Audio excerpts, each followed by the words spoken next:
Hello class 9th। आज काफ़ी दिनों के बाद मैं आपके लिए वीडियो बना रही हूँ। ये चैप्टर जो what is democracy and Y democracy हमने यहाँ तक छोड़ दिया था पढ़ के, और डेमोक्रेसी की डेफिनीशन जानने की कोशिश कर रहे थे।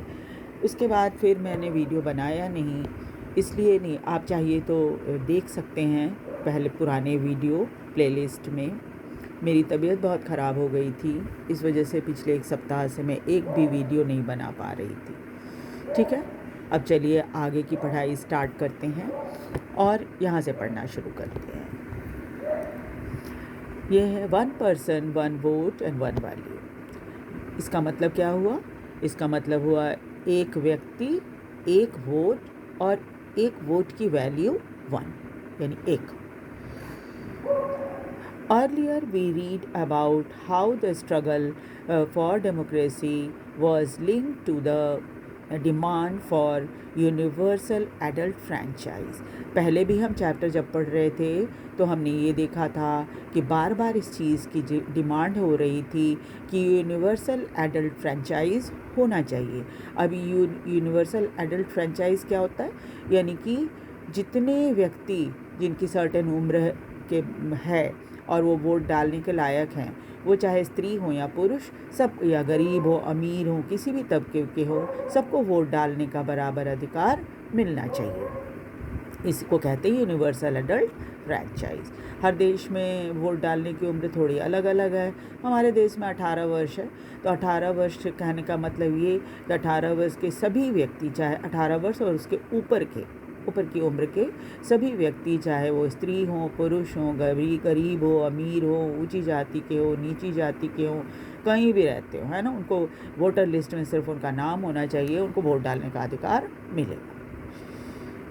This principle has how come to be accepted almost has sorry this principle has now come to be accepted almost all over the world। और ये जो यूनिवर्सल एडल्ट फ्रेंचाइज का जो सिद्धांत है, ये आज लगभग सारी दुनिया में स्वीकार कर लिया गया है। Yet there are many instances of the denial of equal right to vote।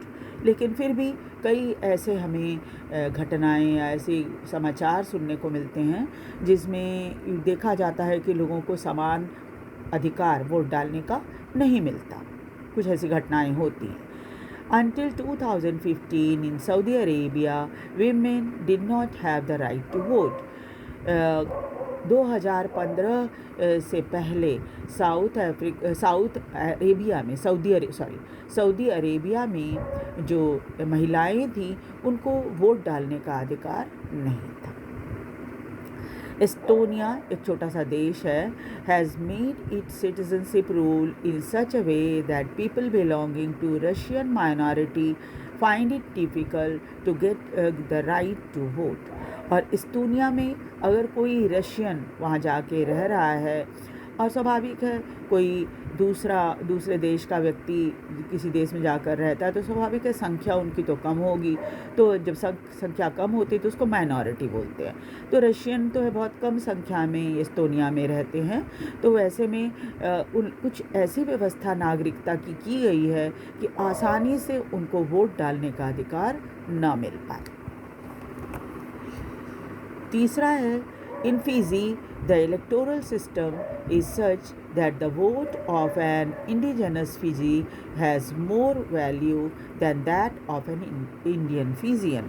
और फिजी में भी इलेक्टोरल सिस्टम में ऐसी व्यवस्था की गई है कि जो वहाँ के मूल नागरिक हैं, उनके वोट जो है वो ज़्यादा वैल्यूबल है बनिस्बत के भारत से जाकर बसे हुए भारतीय लोग, जो वहाँ जाके फिर इंडियन फीजियन कहलाते हैं, फिजी में जाके बस गए, है ना, तो उनके वोट की वैल्यू नहीं दी जाती, उनको वोट की वैल्यू नहीं होती। Democracy is based on the fundamental principle of political equality. हम बार बार ये चीज़ पढ़ते आ रहे हैं कि जब हम प्रजातंत्र की बात करते हैं तो इसका जो बेसिक सिद्धांत है वो यही है कि सबको पॉलिटिकल इक्वालिटी यानी कि राजनीतिक समानता दी जाएगी। This gives us the third feature of democracy. इससे हमें डेमोक्रेसी का तीसरा जो फीचर है, गुण है, वो पता चलता है। In a democracy each adult citizen must have one vote and each vote must have one value. इसका मतलब ये है कि डेमोक्रेसी में हर एडल्ट सिटीज़न को के वोट की कीमत जो होगी वो एक होगी, है ना, एक होगी, वन होगी, ठीक है। We shall read more about it in the third chapter. तीसरे चैप्टर में भी हम इसके बारे में और भी ज़्यादा डिस्कस करेंगे। अब देखिए कि rule of law and respect for rights. Rule of law यानी कानून का जो नियम है वो, और सब जो अधिकार के लिए जो इज्जत होनी चाहिए वो क्या है। Zimbabwe attend independence from white minority rule in 1980। अब देखिए एक एक करके आपको एग्जाम्पल से समझाने की कोशिश की गई है कि देखो, लोग कहते तो हैं कि हम जो है प्रजातंत्र हैं, लेकिन देखिए प्रजातंत्र का उन्होंने किस तरह से गला दबा दिया है। वाइट माइनॉरिटी से उनको स्वतंत्रता 1980 में मिली थी Zimbabwe. Since then, the country has been ruled by ZANU-PF, the party that led to the freedom struggle. और उसके बाद क्या हुआ कि तब से 1980 के बाद, जब से इस गोरे लोगों का शासन वहाँ ख़त्म हुआ, तब से यहाँ पर एक पार्टी है जिसका नाम है ZANU-PF पार्टी, है ना। ये पार्टी जो है वहाँ शासन कर रही है। जैसे हमारे देश में भी अलग अलग पार्टियाँ, स्वतंत्रता की लड़ाई के टाइम में कांग्रेस बहुत बड़ी पार्टी थी जिसने स्वतंत्रता की लड़ाई लड़ी, है ना। तो इस तरह से क्या था कि फ्रीडम स्ट्रगल में यहाँ भी ZANU-PF पार्टी ने बहुत इम्पॉर्टेंट रोल अदा किया था, और इसकी वजह से क्या था, फ्रीडम स्ट्रगल के बाद उनको शासन मिल गया। It's leader Robert Mugabe ruled the country since independence. और जब से जिम्बाब्वे स्वतंत्र हुआ, तब से लगातार वहाँ के एक नेता जिनका नाम है रॉबर्ट मुगाबे, उन्होंने वहाँ पर शासन चलाना शुरू किया। इलेक्शंस वर हेल्ड रेगुलरली, और ऐसा नहीं था कि इलेक्शन नहीं होते थे, नियमित रूप से इलेक्शन भी होते थे, and always one by ZANU-PF। लेकिन क्या होता था, हर इलेक्शन में ये ZANU-PF पार्टी यही जीतती थी। President Mugabe was popular but also used unfair practices in elections. वैसे तो रॉबर्ट मुगाबे, जिन्होंने स्वतंत्रता के लिए, जिम्बाब्वे की स्वतंत्रता के लिए लड़ाई लड़ी थी, वो बहुत पॉपुलर थे, लेकिन उन्होंने कोई कसर नहीं छोड़ी गलत तरीके अपनाने में, ताकि वो इलेक्शन जीत सकें। After the years his government change the constitution several times to increase the powers of president and make him accountable. और उसके बाद क्या हुआ, काफ़ी समय तक सत्ता में बैठे रहने के बाद उन्होंने क्या किया, धीरे धीरे करके संविधान में बहुत बदलाव लाया, और क्या किया, अपनी पावर को काफ़ी बढ़ा लिया। वो तो प्रेसिडेंट थे, प्रेसिडेंट की पावर को काफ़ी बढ़ा दिया, और ताकि उन्हें आसानी से न हटाया जा सके। Opposition party workers were harassed and their meeting disrupted. अगर कोई उनका विरोध करता या विरोधी पार्टी जो होती थी वो मीटिंग वगैरह अगर करती थी, तो क्या होता था, उन लोगों को बहुत उनके विरोध में रहती थी तो हरास किया जाता था, उनको तंग किया जाता था और मीटिंग करने नहीं दिया जाता था। Public protest and demonstration against the government were declared illegal. उस सरकार ने घोषणा कर दी थी कि सरकार के विरुद्ध अगर कोई डेमोन्स्ट्रेशन यानी धरना प्रदर्शन वगैरह करोगे तो वो गैर कानूनी माना जाएगा। There was a law that limited the rights to criticize the president. उसके बाद उन्होंने कानून भी बना दिया जिसमें क्या था कि प्रेसिडेंट को आप क्रिटिसाइज़ नहीं कर सकते, यानी उसकी आलोचना, उसकी गलतियाँ, उसकी कमियाँ नहीं दिखा सकते। आलोचना में तो दोनों बातें होती हैं, अच्छी बातें भी होती हैं, बुरी बातें भी होती हैं, दोनों बात कही जाती है, लेकिन कहा कि आलोचना नहीं कर सकते। Television and radio were controlled by the government. वैसे भी आप जानते ही कि टेलीविज़न और रेडियो तो सरकार के कंट्रोल में होता ही है, यहाँ भी था। And were controlled by the government and gave only the ruling parties version. और फिर क्या होता था, समाचारों में सिर्फ चूँकि सरकार के हाथ में था रेडियो टेलीविज़न, तो रेडियो टेलीविज़न में बस वही चीज़ दिखाई जाती थी जो सरकार के फेवर में होती थी। There was independent newspaper. वैसे तो कुछ इंडिपेंडेंट न्यूज़पेपर थे, but government harassed two journalist who went against it. लेकिन जो भी सरकार के विरुद्ध में कुछ लिखता, सरकार जर्नलिस्ट लोग जो होते हैं वो तो क्या सरकार उसको बहुत तंग करती थी। The government ignored some court judgement that went against it. यहाँ तक कि अदालत के कुछ ऐसे फैसले जो सरकार के विरुद्ध में होते थे, सरकार उसको भी इग्नोर कर देती थी। एंड प्रेशराइज जजेस, ताकि वो जो जज जो है सरकार के विरोध में कुछ ना लिखें, प्रेशराइज किया जाता था जज को। He was forced out of office in 2017 और 2017 में ज़बरदस्ती उनको उनके पद से हटाया गया। The example of Zimbabwe shows the popular approval of the rulers is necessary in democracy। जो एग्ज़ाम्पल तो सही है कि भाई जिम्बाब्वे में जो हम उदाहरण देख रहे हैं उसमें क्या है कि हाँ अप्रूवल तो ज़रूर है, पॉपुलर अप्रूवल, जनता उसको पसंद करे तभी वो लीडर बन सकता है, और डेमोक्रेसी में इसे अच्छा माना भी जाता है, ज़रूरी माना जाता है, but it is not sufficient. लेकिन ये काफ़ी नहीं है। Popular government can be undemocratic. कोई सरकार अगर पॉपुलर हो जाए तो वो अप्रजातांत्रिक भी हो सकती है। Popular leaders can be autocratic. वो ज़बरदस्ती ऑटोक्रेटिक भी हो सकते हैं, अपनी मर्जी की चलाना शुरू कर देंगे। डेमोक्रेसी में तो आपको पता है ना कि मिल बैठ कर सभी फैसला करते, लेकिन वो क्या है, वो ऑटोक्रेटिक हो जाते हैं, वो अपने ही फैसलों को सही मानते हैं। If we wish to assess the democracy, it is important to look at the election। इसीलिए अगर हम डेमोक्रेसी को जांचना चाहते हैं, देखना चाहते हैं, जज करना चाहते हैं, तो ज़रूरी है कि हम इलेक्शन को भी देखें। But it is equally important to look before and after the election. लेकिन हमें ये भी देखना चाहिए कि इलेक्शन के पहले और इलेक्शन के बाद में क्या क्या हुआ है। there should be sufficient room for normal political activity।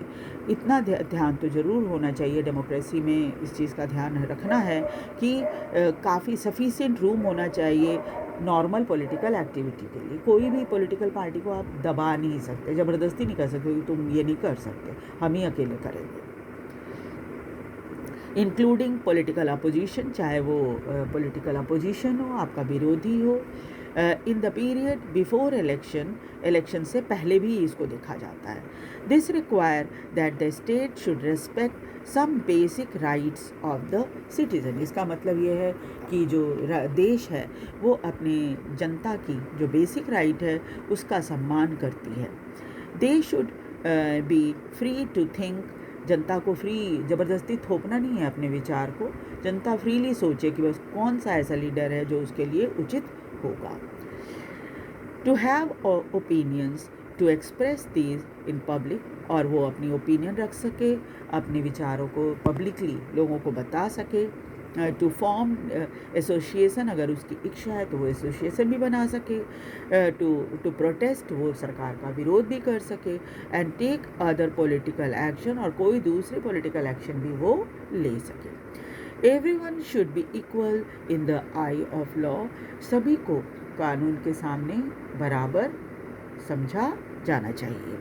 These right must be protected by an independent judiciary whose order are obeyed by everyone. और ये भी बहुत ज़रूरी है कि जुडिशियरी के जो ऑर्डर हैं उसको सभी स्वीकार करें, एक्सेप्ट करें उसको।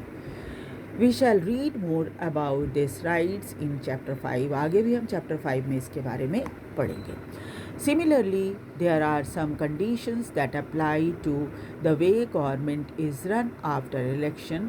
उसके अलावा क्या है, कुछ कंडीशन होती है जिसमें ये बताया जाता है कि वह सरकार कैसे चलेगी इलेक्शन के बाद। A democratic government cannot do what ever it likes. ये बात तो बिल्कुल साफ़ है कि अपनी मर्जी नहीं चलती, सर डेमोक्रेटिक गवर्नमेंट होती है, मर्जी नहीं चलती उसकी, simply because it has one election, क्योंकि उसने इलेक्शन जीत लिया है तो अपनी मर्जी चलाएगी, ऐसा नहीं होता। It has to respect some basic rules, क्योंकि कुछ रूल्स का उसको सम्मान करना पड़ता है। In particular, it has to respect some guarantee to the minority। जैसे अगर माइनॉरिटी को संविधान में कोई गारंटी दी गई है तो सरकार को इस चीज़ का ध्यान रखना पड़ेगा, उसका सम्मान करना पड़ेगा। Every major decision has to be through the series of consultation. और डेमोक्रेसी का सिद्धांत में हम पहले भी पढ़ चुके हैं कि मिलजुल कर बैठकर बातचीत करके तब फैसला, आखिरी फैसला लिया जाता है। Every office bearer has certain right and responsibility assigned by the Constitution। क्योंकि संविधान में सभी ऑफिस बेयरर का, यानी जितने ऑफिस के पद पर बैठे हैं लोग, उन सब के काम को बता दिया गया है कि इस पद पर बैठेंगे, ये काम करना है ना। एंड द लॉ, कानून भी उनके लिए बना हुआ है कि इसके कानून के अंदर वो बंधे हुए हैं। Each of these is accountable not only to the people. हर व्यक्ति जो लीडर है वो जिम्मेवार है जनता के लिए, लोगों के लिए, but also to other independent official, बल्कि और दूसरे इंडिपेंडेंट ऑफिशियल के लिए भी जिम्मेवार है। We shall read more about this in chapter 4। और भी हम ज़्यादा डिटेल में इसके बारे में चैप्टर 4 में पढ़ेंगे। But these aspect give us the fourth and final feature of the democracy.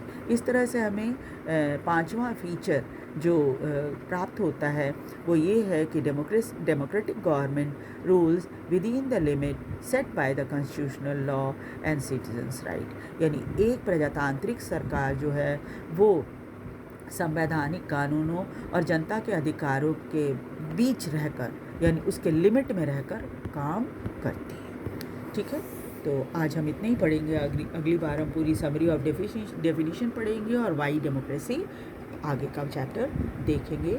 Video को आप लाइक और सब्सक्राइब ज़रूर कर दीजिए और आप प्लेलिस्ट में एक बार चले जाइएगा तो इसके पहले वाला जो जितना वीडियो है उसको आप आसानी से देखेंगे और देख पाएंगे, और फिर आपको पूरी चैप्टर इतनी दूर तक तो कम से कम आसानी से समझ में आ जाएगी। Thank you very much. Video को लाइक और सब्सक्राइब भी ज़रूर कर दीजिएगा।